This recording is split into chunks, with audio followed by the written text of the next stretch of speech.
아니 탄핵을 여보쇼. 조선이 주도했지. 중앙이 주도하고 동아가 주도하고. 그 얘기는 안 하잖아. 그 얘기 안 하는 건 좋은데 입장이 묘한 게 이 트럼프나 미국에 대해서 이제 배신을 때리는 거예요. 아니 트럼프 배신 때리는 건 오케이. 근데 미국에 대해서 배신 때려. 이게 요 최근에 얼마 전에 쓴 기사 그 논설을 보면은 미국 보수의 본류는 한미동맹이고 트럼프는 미국 보수의 곁가지다. 그러니까 굴러온 돌이다. 그래서 트럼프가 일탈했다. 일탈. 청소년 일탈과 같은. 미국 보수의 본류로부터 일탈해서 김정은하고 쎄쎄쎄했고 문재인이랑 쎄쎄쎄했다. 그나마 이제 하노이에서 다시 미국 본류로 컴백한 거다. 이게 어떤 게임인지 안 보이나 김창규 씨는? 아까 얘기했잖아요. 트럼프한테 필요한 건 시간이었다고. 그 시간 동안 북한은 추가 답을 못하게 막아야 되고 중국은 미중 전쟁으로 조져서 무력화시켜야 되고 이게 어느 정도 그 시간이 딱 지나서 중국이 딱 무력화가 어느 궤도에 딱 들었으면 그때는 북한은 낙동강 오리알이요 끈떨어진 연이 되는 거예요. 그땐 요리 대상이라고. 그 변곡점이 하노이에서 왔고요. 마지막 그 포인트는 어디서 왔냐면 뮬러 특검에서 이거 뭐 트럼프가 러시아 간첩 러시아들이랑 무슨 공모한 그런 게 전혀 없다라고 발표한 데서 온 거예요. 3월 22일 날. 이런 사정은 안 보여? 그러면 이게요. 생각을 해보세요. 한 명이 이렇게 잘못 생각하면 오케이. 그럴 수 있겠구나. 아니 조선일보에 그 뭐 괜찮은 쓸만한 대학 나온 사람이 조선일보 진영에 한두 명이겠어요? TV조선까지 하면 수백 명 될걸? 동아도 마찬가지일걸? 중앙도 마찬가지일걸? 근데 다 이래 입장이. 그럼 이거 뭔가 딴 게 있는 거야. 다른 게. 여긴 다른 게 있다고요. 뭔가. 그래서 이제 이런 의심을 하는 거죠. 가만히 우리가 들여다보면 이게 아마 가만히 들여다보자고요. 보면 국회의원들이라는 건 야권 국회의원들이라는 건 지역구 정치 자영업자예요. 그리고 자기들끼리 무슨 네트워크도 강하지 않고 당도 당 같지 않다고요. 이제 제도권 쪽 이른바 보수니 이른바 우파니 하는 쪽에서 하나의 조직체로서 영속성을 갖고 있고 정치 권력의 핵심에 서 있거나 정치 권력을 사실상 잡고 흔들 수 있는 데가 어디냐? 조중동이에요. 조중동 외에는 없어요. 나머지는 조직체가 아니라고요. 우남 이승만도 조직체가 아니었고요. 박정희도 조직체가 아니었다고요. 돌아가시고 나서 조직으로서 이어지지를 못했잖아요. 우남도 마찬가지고. 그러니까 영속적 정치 권력 조직체는 대한민국 건국 이래 어디였냐? 조중동이에요. 그러니까 무시무시한 그거 갖고 있다고요. 저보고 뭐 가끔 하시는 말씀이 정치하세요, 빠짓하세요 하는데요. 그 사람 죽이는 얘기입니다. 제가 그 생각에 있으면요. 절대로 이렇게 한국당 비판하거나 조중동 비판 못합니다. 특히 조중동 비판 못합니다. 제가 한국일보 출신이잖아요. 거기 제가 이제 그 당시에는 한국일보 언론 육사라 그랬어요. 그게 이제 85년도에 제가 입사를 해서 85년, 86년 만 2년 있었는데 2년 중에 1년은 또 도망 다녔어요. 87년, 3년 있었구나. 3년 중에 1년 반을 도망 다녔어요. 그러니까 실제로 있었던 거는 1년 정도 있었어요. 근데 거기 선배들 그때 다 우파 성향이죠. 보수 성향이고 옛날 뭐 30년 전 얘기인데. 제가 그때 중간에 좀 잡혀갔다 왔거든요. 원래 그때 감옥을 가야 되는데 그 말지에 폭로된 언론 보도 지침, 즉 전두환 정부가 매일 편집국에 오늘은 이렇게 언론을 보도해라, 저렇게 언론을 보도해라. 그 보도 지침 그 메모를 모아서 말지에 그걸 폭로를 한 게 한국일보의 김주원 기자였습니다. 그러니까 김주원 기자가 바로 감옥에 가서 큰 파문이 일었기 때문에 저는 저같이 지하운동하던 놈이지만 저를 또 감옥에 보내면 한국일보 윤정기에 몰에 들어가고 난리 날 것 같으니까 제가 풀려났다고요. 사실은 감옥에 가야 마땅한 사건이었는데. 그 이제 거기 이제 고문하는 방에서 이제 한 20일 자고 나왔나? 자고 나왔는데 그 양반 보수야. 그 양반 저를 불러서 그런 말을 해요. 너 요번에 너 잡아간 애들, 너 취조한 애들 다 기억하지? 얼굴. 기억하죠. 이름도 알지. 대충 자기들끼리 부르는 거 들었으니까 이름도 알죠. 너 그거 잘 기억해도 너희 다음에 걔들 죽여라. 치부책을 가르쳐. 치부책 쓰고 관리하는 법을. 그 당시에 기자들 어떻게 훈련했냐. 그때는 일본말 많이 쓸 때요. 사츠마와리. 그걸 사츠마와리가 일본말인데 찰회의 거예요. 찰회. 그러니까 이렇게 돌아다니면서 이렇게 경찰서 돌아다니면서 보는 거예요. 그럼 그때 경찰서 총경이라 그러면 나이가 50 넘어서 산전수전 다 겪은 점잖은 분들이 비교적 제도권 사람들 다 그렇죠. 어떻게 교육을 하냐. 너 경찰서 가면 먼저 서장실에 가서 서장 책상에 궁뎅이를 붙이고 앉은 다음에 거기 이제 치안본부를 통해서 시경과 치안본부를 통해서 전국 경찰서가 연결되는 이제 군의 전화가 있어요. 그러니까 충성 전화라 그래요. 그 충성 전화로 우리 중부서에 있는 우리 시경 캡한테 연락하고 그래. 그게 무슨 얘기냐? 이제 시경 캡은 중부서에 드나들어요. 이제 캡이라면 이제 서울시 경찰 사츠마와리의 대장인데 그때 중부서에 드나들었을 거예요. 그러면 이제 제가 예를 들어서 영등포서에 갔다, 용산서에 갔다. 그럼 용산서에서 충성전화 서장 테이블에 궁뎅이를 붙이고 딱 앉아갖고 그다음에 저기 서장의 충성전화를 딱 들은 다음에 지금 서장은 일 보고 있는데 보거나 말거나 한마디로 총경 50줄 넘은 총경을 개취급해라 이 소리요. 그걸 가르쳐요. 그래서 저 장가 못 갈 뻔했다니까요. 기자, 형사 이런 사람들한테는 딸 안 준다 그래가지고 그런 근성을 배운다고 그렇게 뭐라 그럴까 좀 아주 나쁜 근성을 가르쳐요. 생각을 해보세요. 제가 그때 86년이니까 만으로 85년이니까 만으로 26살짜리예요. 26, 27살짜리를 선배란 사람이 좋은 뜻에서 자기 딴엔 좋은 뜻에서 야 기자면 말이야 나이 50 넘은 총경 책상에 궁뎅이 붙이고 앉아서 총경이 일을 하건 결제를 하건 누구 보고를 받건 상관없이 총경 책상에 있는 충성 전화로 자기 전화처럼 여기저기 전화해라. 이걸 가르친다고. 그러니까 이게 그런 식의 권력에 관한 갑질을 하는 데에 있어서 그리고 권력을 흔드는 데 있어서 굉장히 익숙한 유형의 사람들로 이루어진 조직을 만드는 거예요. 그 조직 전체가 그런 거예요. 제가 잘 알아요. 조중동이 어떤 칼날을 갖고 있는지. 요새는 많이 겉으로는 아닌 척 하더라도 내심은 역시 마찬가지일 거라고요. 즉 대한민국 제도권의 실질적 지배 조직은 조중동입니다.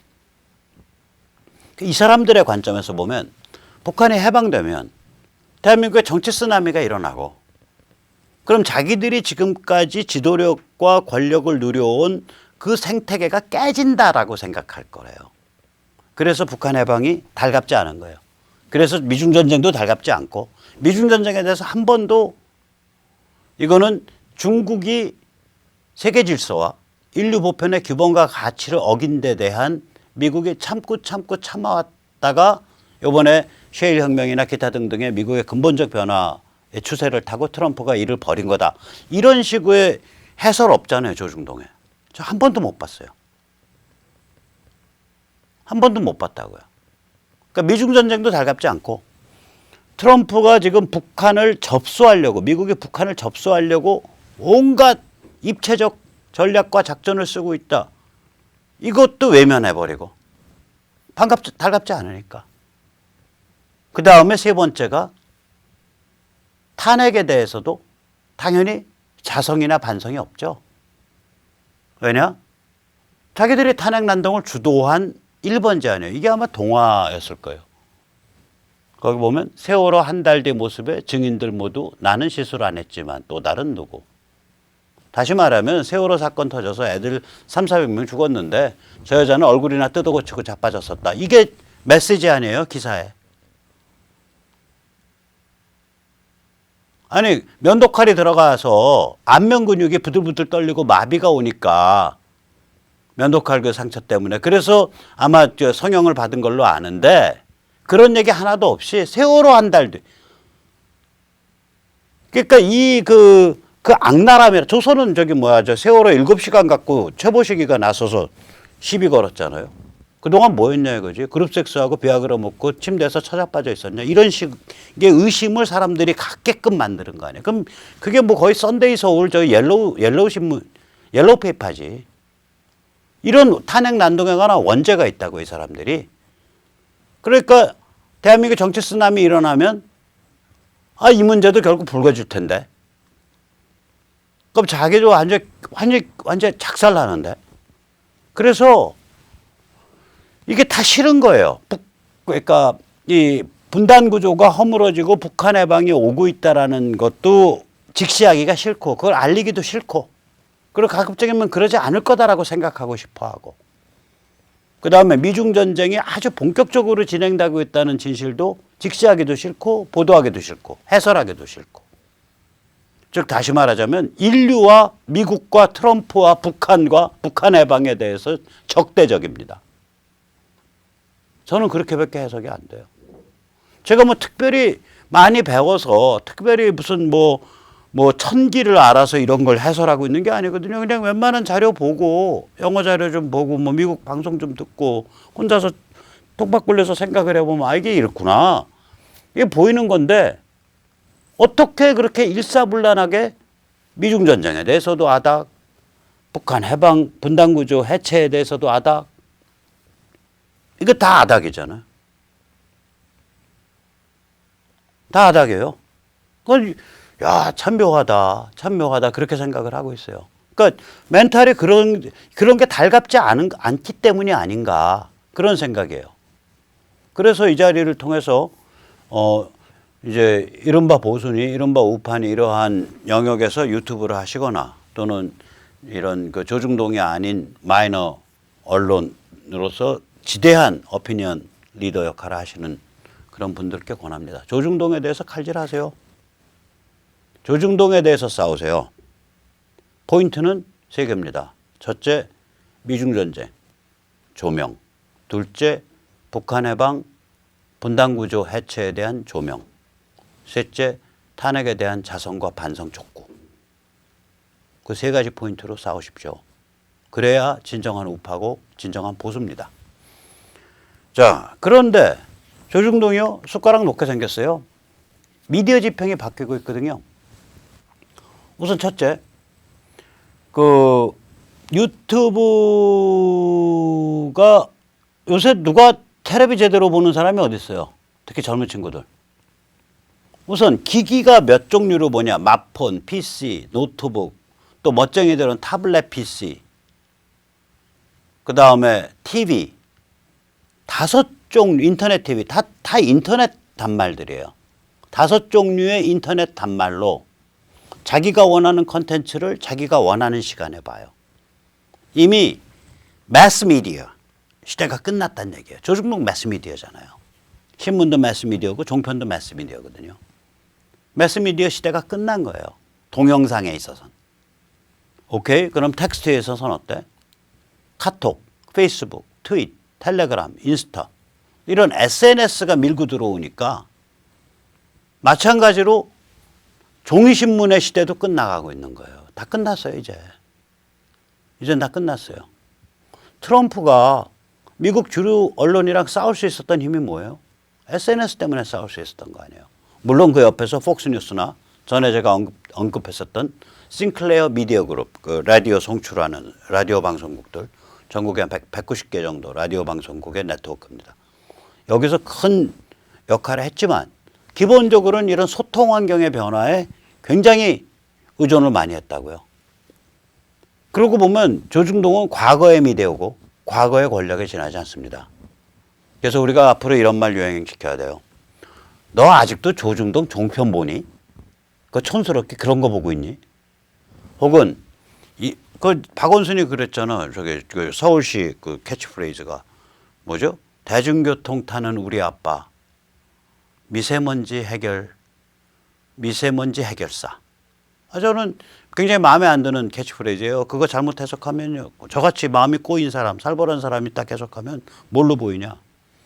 저 자가용 몰고 다니는 놈, 특히 저기 보니까 저기 그 폭스바겐 파세트 몰고 다니네. 저 렉서스 몰고 다니네. 저 볼보 몰고 다니네. 저런 자식 보니까 혼자 몰고 다니네. 저 여자 보니까 혼자 몰고 다니잖아요. 저것들이 미세먼지 주범이야. 라는 일종의 저거를 만들거든요. 계급적 투지. 저는 그 캐치프레이즈 볼 때 저건 계급투쟁 선동 캐치프레이즈인데 그렇게 봤어요. 우리 박원순 시장님 계급투쟁에 그래서 원했던 원하지 않던 재미 많이 보셨는지 궁금합니다.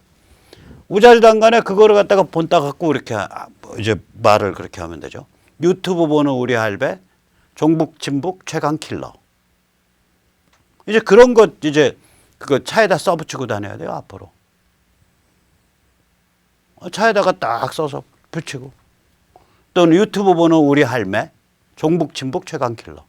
그러니까 저 매스미디어를 그러니까 전체적으로 영어로 categorically 근본부터 촌스러운 미디어야.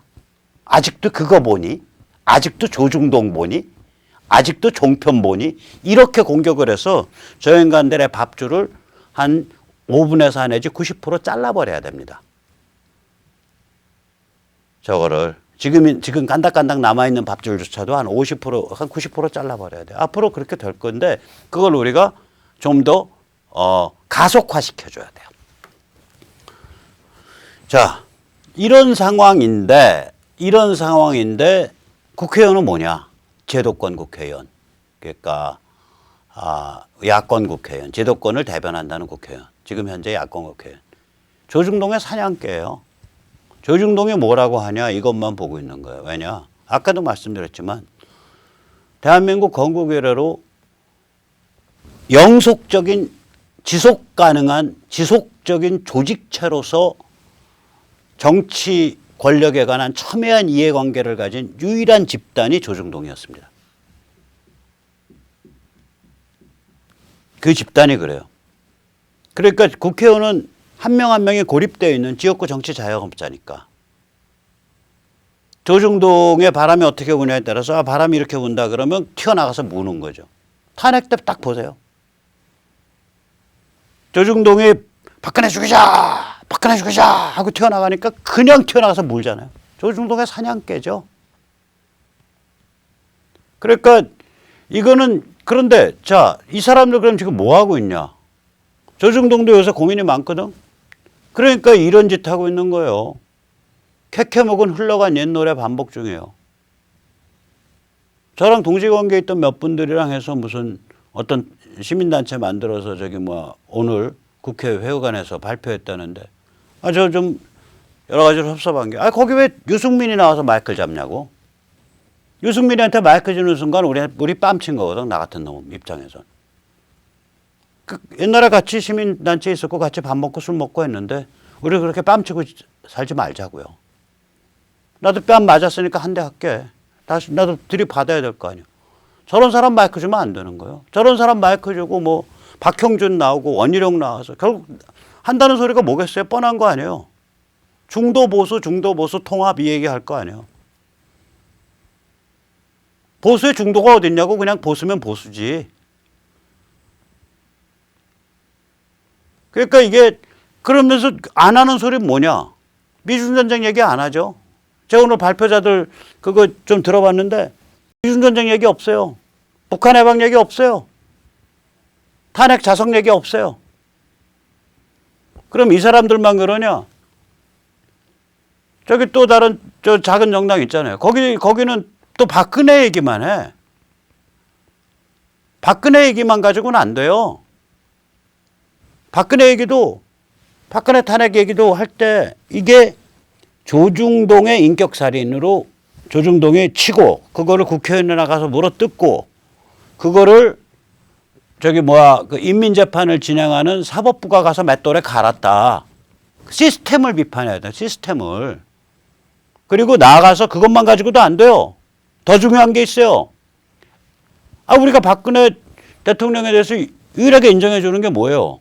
아무리 누가 뭐라고 뭐 무능했다 뭐라고 해도 야, 그 여자 말고 누가 자기 아무 정치적 이해관계 정말 치명적 손해 볼 것 뻔히 알면서 전교조 법의 노조화시키고 통진당 해산시키고 개성공단 방 빼고 사드 배치하고 이런 일 한 사람이 누가 있냐? 어떤 남자 대통령도 그거 못했어. 그건 인정해야지라고 말하잖아요. 그러면 이런 조치는 결국 다 뭐냐면 미중전쟁이나 북한 해방과 직결된 조치들이거든요. 그러면 당연히 박근혜 뭐 어쩌고저쩌고만 중요한 게 아니고 그 사람이 업적으로 핵심적으로 직결돼 있는 업적으로 더 발전한 상황, 미중전쟁과 지금 북한 해방 임박, 그거를 그 문맥을 설정해 줘야죠. 그 문맥을.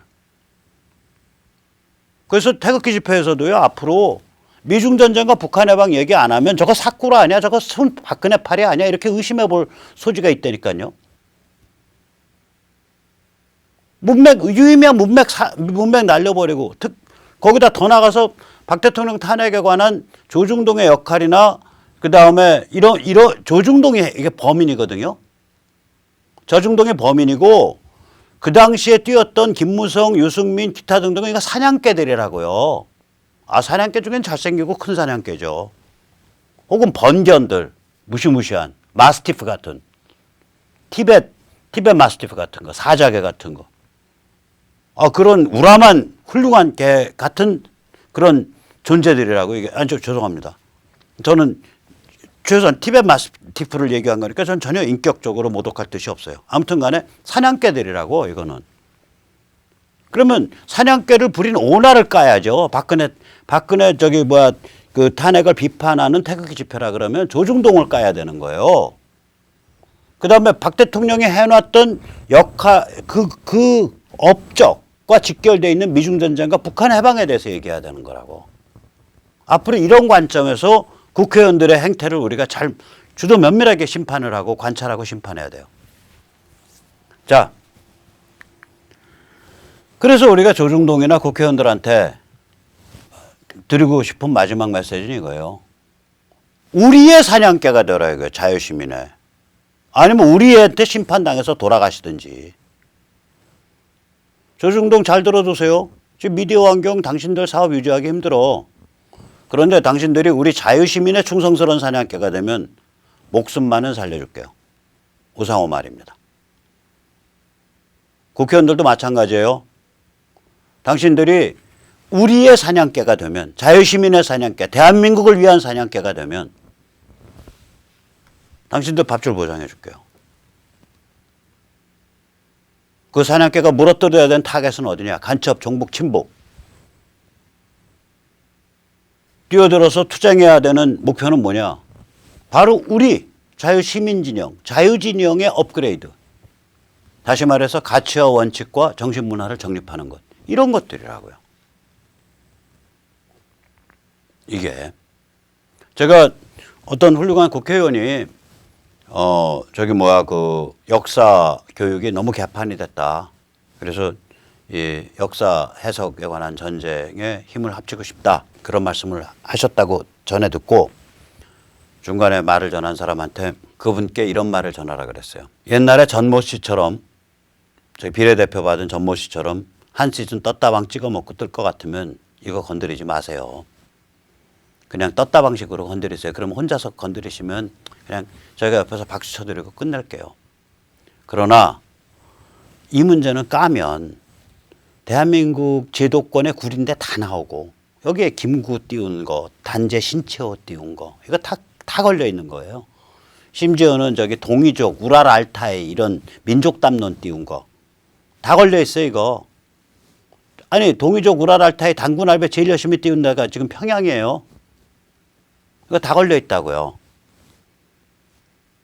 대한민국 국사학계 전체 다 걸려 있다고요. 전교조 민노총의 핵심 세력이 전교조인데 전교조의 핵심 세력이 역사교사 모임, 역교모예요. 그거 다 걸려 있다고요. 역교모 전교조 민노총 다 걸려 있다고요. 이 싸움에는.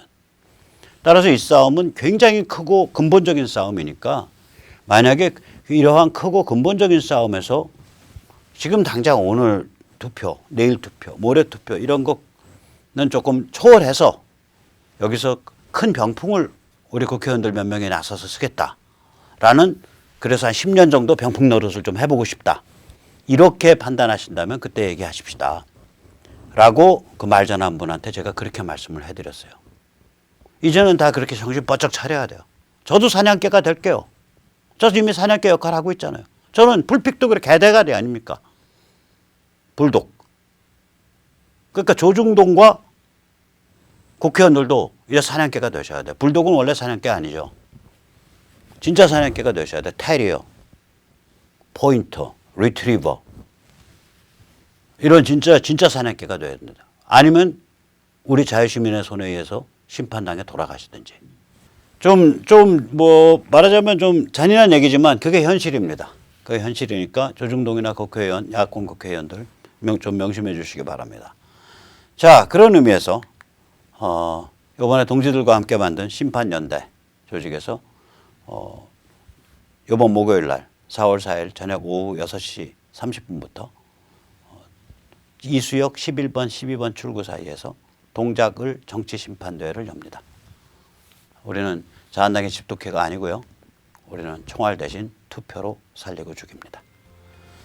많이 참여해 주시고요. 감사합니다. 오늘 여기까지 모시겠습니다.